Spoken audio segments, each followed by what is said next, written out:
Good morning, everybody. We are basically in the last week or 2 weeks of this lesson plan on leadership. We have started out with management and leadership. Now we're going to be giving you an idea about some of the key areas that leadership makes a difference in business organizations, in your own personal life. So leadership under difficult times, under situations where you need to take some decisions, is very, very important. Leadership in the 21st century is a lot different than it was 100 years ago. Um, the first thing about leadership that is being talked about a lot is about you as a leader, how you stay in control of yourself. You know, you don't have to worry about others, but if you are in control of yourself, chances are you can be a good leader because everything starts with you. If you are not confident, if you are not exhibiting that you are in charge of the areas, that will undermine your confidence and the people who reports to you. Uh, Engage our fight or flight instinct. So what happens is if you basically walk away from it, that means that you are not really a good leader.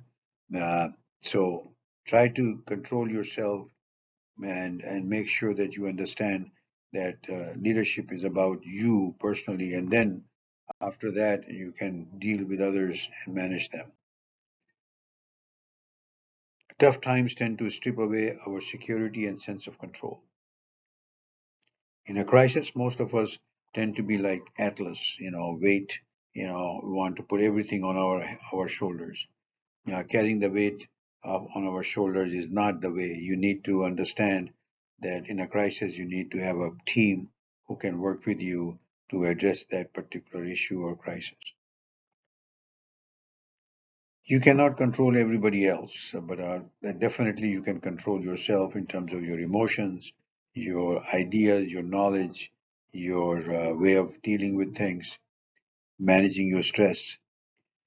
So the first thing you do is step back, pause, take a few minutes, breathe in a very positive way rather than hyperventilating.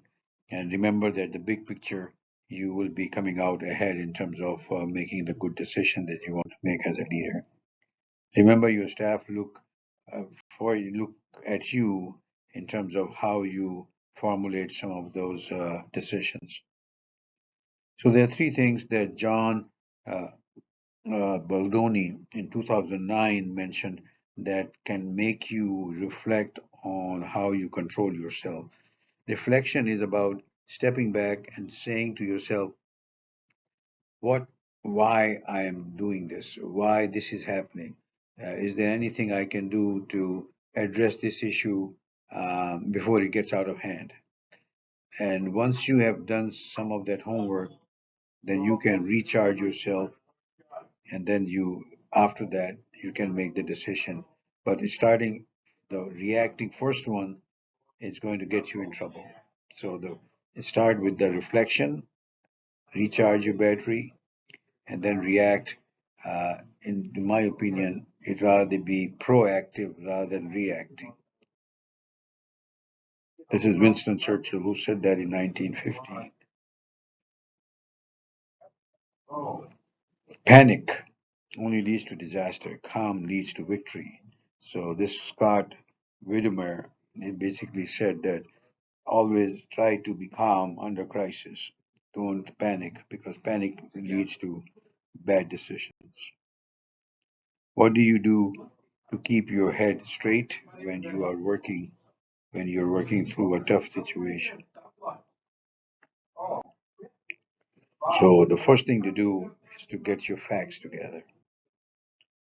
Gather the information, cut down on the rumors, double check your sources, make sure they are uh, correct, that they are authentic. If there's a pattern that how things are happening or it's just one time incident. Who else is facing this situation? Maybe you can help them out, help seek their help. Then what happened the last time this situation happened? So you know you can do all of that. gather information, think critically, assess the long-term impact, test your decisions, rehearse aloud with your friend in terms of the decision you're going to make. If you have time, sleep on it, because once you look at this next day, you say, wow, maybe I can do something different. All right, get the facts means that don't respond in haste, because responding in haste, regret and sorrow. So don't start firing without understanding, whom you're fighting at. Have you ever worked for a leader who is impulsive and reactionary? It drives you crazy. So hear the people's perception, because sometimes perception becomes reality. So have as much perception or reflection from others, um, but don't solely depend on your own self. Create your own isolation silo and forget your customers or your stakeholders. This is what I think is the important part of being a leader. Hear from your teachers, your mentors, parents, community, students. Assess the perception of your own different stakeholders. Review your own assumptions, biases, and tap into the power of network. Use your personal examples. Look at Abraham Lincoln, an example in terms of how he dealt with the situation of civil war and slavery. Um, and then, there are some good examples of Obama in terms of how he, managed to become the president as a very junior senator from Illinois. So the changing needs of customers is probably one of the things that you have to be very careful about and look at listen to the customers in terms of what their needs are. Think of a tough time when you left your comfort zone to gather perceptions beyond your immediate staff. All right. So the first task of a leader is to keep your hope alive. Hope is anything that can keep you going. You never lose hope.